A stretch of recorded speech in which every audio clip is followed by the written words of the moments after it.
Tidak ada seorang pun dapat datang kepada Bapa jikalau tidak melalui aku. Dan saudara sekalian, karena Kristus, waktu Kristus mati di atas kayu salib, tabir bait suci itu robek, saudara. Lukas 23 ayat 45. Waktu itu orang-orang Yahudi, mereka tidak bisa datang kepada Allah lebih dekat. Ada tabir, ada kompleks bait suci, mereka tidak boleh masuk ke sana. Ada bagian-bagian tertentu dari bait suci, mereka tidak bisa masuk sampai dalam.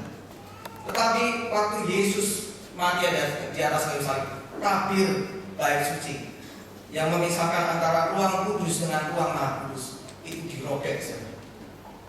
Berarti manusia itu mendapatkan jalan masuk langsung kepada Allah melalui Tuhan Yesus Kristus. Karena Kristus, tabir bait suci robek dan tembok-tembok pemisah dirubuhkan. Tidak ada lagi orang Yunani, tidak ada lagi orang Romawi, tidak ada lagi orang Yahudi. Semuanya sama di hadapan Tuhan untuk boleh langsung masuk menghadap kepada Tuhan. Dan saudara sekalian, Yesus itu menghantarkan kita kepada Allah. Ini menarik sekali, saudara sekalian. Kata jalan masuk itu di dalam bahasa aslinya adalah seseorang yang karena kemurahan hatinya dia mengantarkan orang lain masuk menghadap kepada Raja. Nah, Yesus Kristus itu mengantarkan kita waktu kita percaya pada Dia. Tuhan Yesus itu mengantarkan kita masuk ke dalam kerajaan Allah. Wah, ini suatu hal yang sangat luar biasa. Yesus mengantarkan kita kepada Allah sehingga kita dapat datang kepada Allah setiap saat. Ini berkat kasih Allah yang kedua. Yang pertama tadi hidup di dalam kedamaian dengannya. Yang kedua kita bisa datang kepadanya setiap saat, beroleh jalan masuk, mendapat akses untuk bisa datang kepada Allah setiap saat. Kemudian yang ketiga, kalau yang pertama tadi berbicara tentang berkat masa lalu, kedua berkat masa kini, yang ketiga berkat pada masa yang akan datang, yaitu apa? Harapan menerima kemuliaan Allah. Ini berbicara tentang surga yang kekal. Ini berbicara tentang kehidupan yang kekal bersama dengan Tuhan untuk selama-lamanya. Di dalam bahasa Indonesia sehari-hari dikatakan di sana bahwa kita mempunyai harapan bahwa kita akan merasakan kebahagiaan yang diberikan Allah. Wah, ini luar biasa, saudara sekalian. Dan ini paling jelas kelihatan waktu kebaktian kita, kebaktian perkawinan. Kalau keyakinan agama lain ada nggak nyanyi-nyanyi seperti orang Kristen? Nggak ada. Tetapi orang Kristen, waktu ada orang yang dikasih tinggal sana, dan orang itu percaya pada Tuhan, ada ketenangan, tetap ada kegembiraan, ada kesukacita. Kenapa? Karena ada jaminan kehidupan yang kekal. Ini sangat berbeda. Kita punya harapan kehidupan yang kekal bersama dengan Tuhan. Dan saudara sekalian, hal ini tentu memberikan sukacita sekaligus kebanggaan di dalam Tuhan. Hanya di dalam Tuhan Yesus Kristus kita punya masa depan kekal yang baik. Hanya di dalam iman kepada Tuhan Yesus Kristus kita punya harapan masa depan kekal yang baik. Sesudah kehidupan di dunia ini berakhir, ada surga yang menanti kita. Kita pulang ke rumah yang abadi, rumah yang bahagia. Berkat ketiga, berkat keempat, ayat 3 sampai 4 itu berbicara tentang pengharapan di dalam kesengsaraan. Coba kita lihat, perhatikan urutannya ayat 3 sampai 4. Di situ disebutkan kesengsaraan menghasilkan apa? Ketekunan. Ketekunan menghasilkan tahan uji. Tahan uji menghasilkan pengharapan. Ya, kita mau lihat satu-satu. Kesengsaraan itu artinya tekanan, saudara sekalian. Di dalam hidup ini ada banyak hal yang bisa membuat kita ini tertekan. Ada banyak hal yang bisa menekan hidup kita. Contohnya apa? Mungkin bisa berupa penganiayaan. Ya, Yohanes 16 ayat 33. Kita dianiaya karena kita beriman pada Tuhan Yesus Kristus. Kita dibenci karena kita percaya pada Yesus. Atau juga tekanan karena kita dibenci oleh apa? Kita merasa sepi, kita mengalami kemiskinan, mohon maaf, kita mengalami duka cita, mengalami sakit penyakit, pergumulan pergumulan yang berat, itu bisa masuk di situ semua, saudara. Tetapi kesengsaraan yang diizinkan oleh Tuhan, tekanan yang diizinkan oleh Tuhan dalam kehidupan kita itu akan menghasilkan apa? Ketekunan. Apa itu ketekunan? Coba kita lihat. Ketekunan itu adalah semangat untuk dapat mengatasi situasi sulit yang menekan, atau semangat untuk tidak mau kalah terhadap situasi yang menekan. Contoh, walaupun saya sakit demikian, tapi saya tidak mau kalah dengan penyakit saya. Walaupun saya bergumul demikian, tapi saya tidak mau kalah terhadap pergumulan saya. Saya akan tetap kuat. Itu namanya ketekunan, saudara sekalian. Kemudian ketekunan itu menghasilkan apa? Tahan uji. Tahan uji itu adalah watak yang sudah teruji, bagaikan logam yang telah diuji, dimurnikan di dalam api, sehingga segala kotoran dari logam itu disingkirkan, dibuang. Kalau orang punya ketekunan dalam pergumulan apapun, dalam tekanan apapun, saya tidak mau kalah dengan pergumulan itu. Saya tidak mau kalah dengan tekanan itu. Saya mesti menang. Semangat yang seperti itu akan membuat seseorang tahan uji. Melewati kesengsaraan, melewati tekanan, dia akan tahan uji. Watak yang sudah teruji. Dan watak yang seperti ini itu akan menghasilkan apa? Pengharapan. Maksudnya apa? Tekanan itu akan membentuk watak Kristen. Jadi akan menghasilkan pengharapan di dalam pengertian setelah seseorang mengalami kesengsaraan, mengalami tekanan, dia tahu bahwa ini diizinkan oleh Tuhan. Kesengsaraan, penderitaan diizinkan oleh Tuhan, bukan untuk melawan dia, tetapi untuk dia membentuk karakter yang makin serupa dengan Kristus. Jadi kesengsaraan dipakai untuk membentuk watak. Dan menarik sekali saudara-saudara, di dalam bahasa Inggris kata tribulation itu berasal dari kata Latin tribulum. Tribulum itu adalah kayu besar yang dilengkapi dengan paku-paku, ya, paku-paku besar, kayu berat yang dilengkapi dengan paku-paku yang besar. Gunanya untuk apa? Untuk mengirit gandum. Dan biasanya kayu yang berat dan disertai paku itu ditaruh di atas butiran-butiran gandum, kemudian ditarik saudara-saudara, supaya apa? Supaya butir-butir gandum itu dipisahkan dari sekam. Kalau jadi butir gandumnya sakit nggak? Sakit. Tuhan izinkan kesengsaraan untuk memisahkan dalam tanda kutip sekam dari hidup kita. Tuhan izinkan kesengsaraan untuk memisahkan segala hal yang tidak berguna dari hidup kita. Bentuk watak kita, karakter kita untuk makin serupa dengan Kristus. Wah, luar biasa saudara-saudara. Berkat kasih Tuhan ada 4 disebutkan di sini.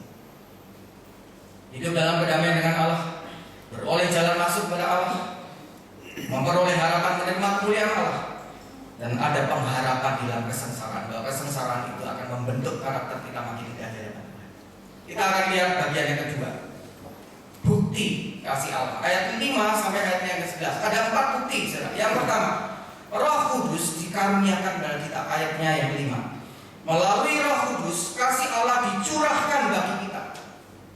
Menarik sekali kata dicurahkan. Ini mengambil kata yang sama menunjuk peristiwa Pentakosta. Roh Kudus dicurahkan begitu limpah. Itu berarti kasih Allah itu dilimpahkan, dicurahkan begitu limpah dalam hati kita, dalam hidup kita. Kenapa? Untuk menguatkan kita melalui kesengsaraan. Hidup mengikut Tuhan itu tidak selamanya gampang. Saya pesan secara khusus untuk saudara-saudara yang akan dibaptis yang ada di sini. Hidup ikut Tuhan itu tidak selamanya gampang. Saya sendiri bersaksi. Begitu tidak lama saya dibaptis, dibaptis. Berapa bulan kemudian kaki saya jadi kecil, saudara. Dan hanya karena kasih karunia Tuhan, mujizat Tuhan, saya bisa berdiri saat ini. Itu ujian benar-benar. Tiba-tiba kaki saya itu makin kecil sampai tidak bisa jalan. Tapi disitulah justru Tuhan dengan kasih karunia-Nya, Dia memanggil saya untuk melayani Tuhan. Dulu saya itu paling males untuk melayani, saudara. Diminta untuk main organ itu nggak mau. Padahal saya bisa main organ. Tapi sejak saat itu saya berkata kepada Tuhan, Tuhan, hidup saya serahkan untuk melayani Tuhan.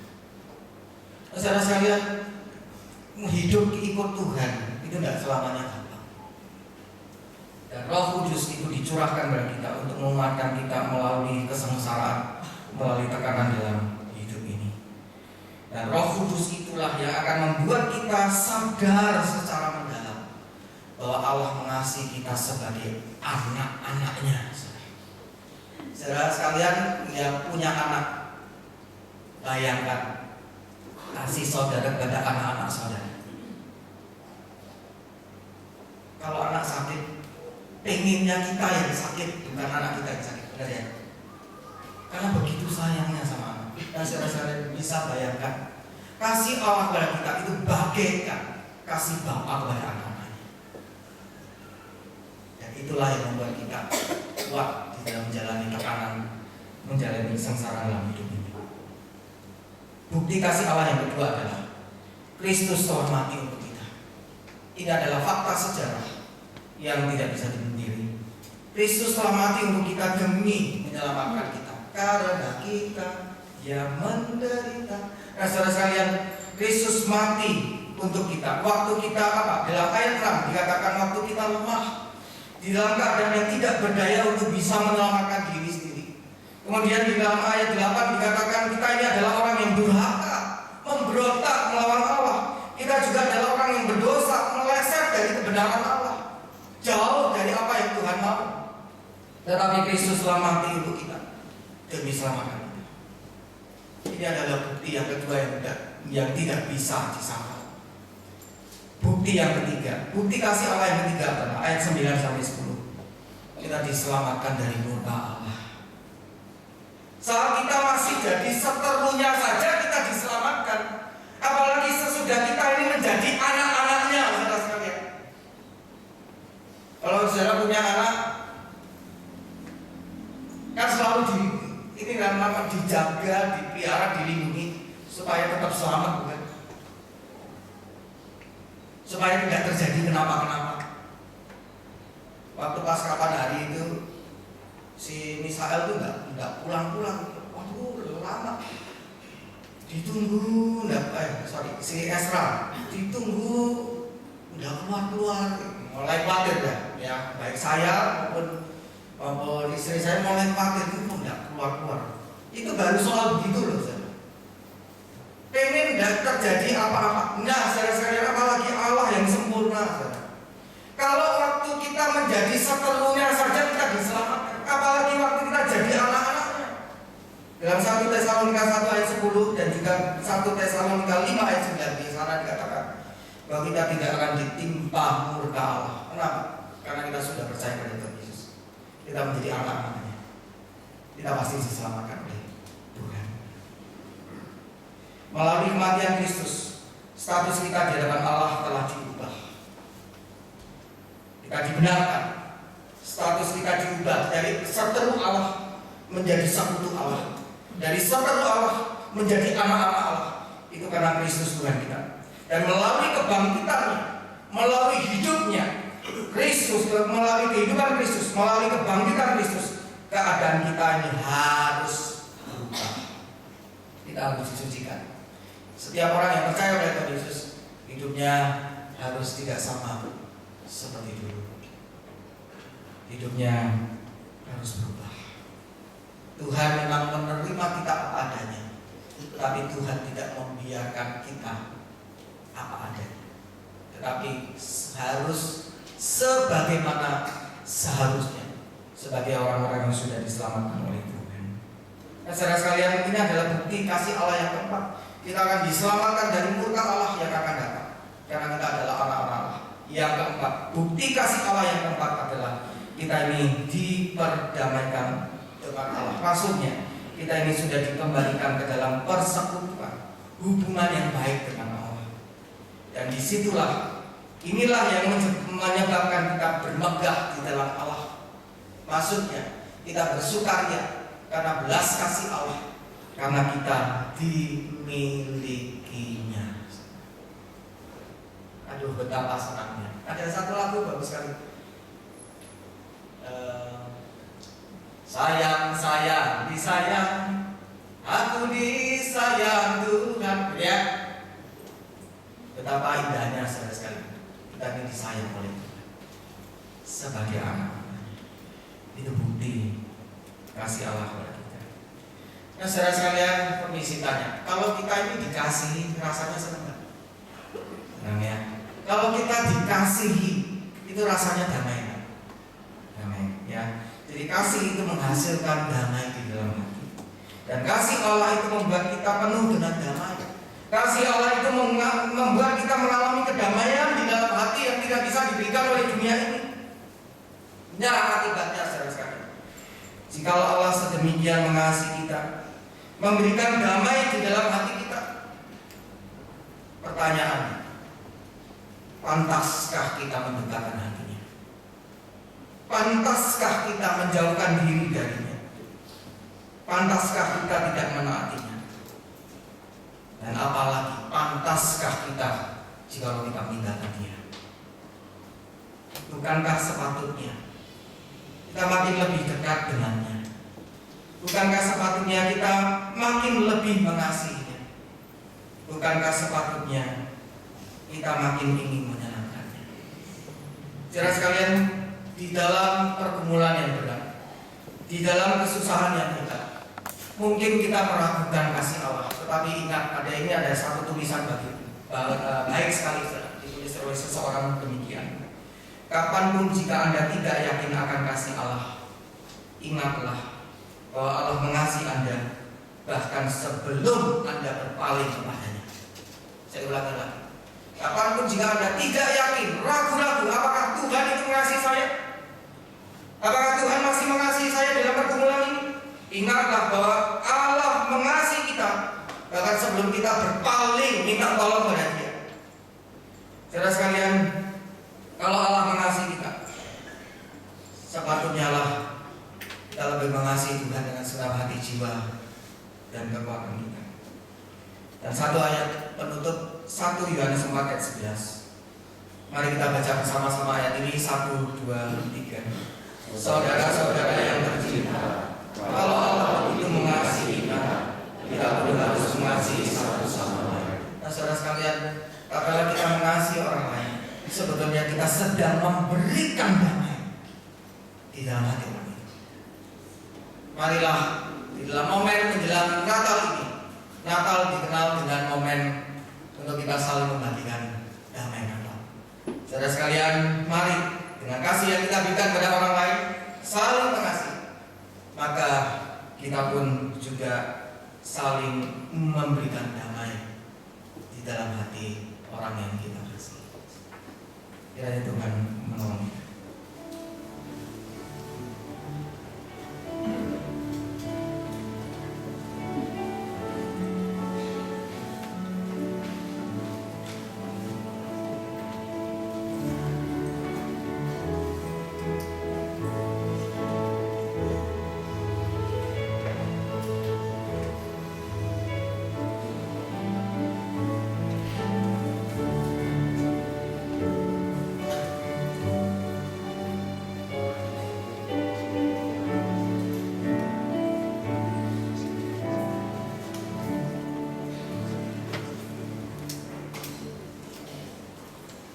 Jemaat sekalian, saya mengundang untuk bangkit berdiri.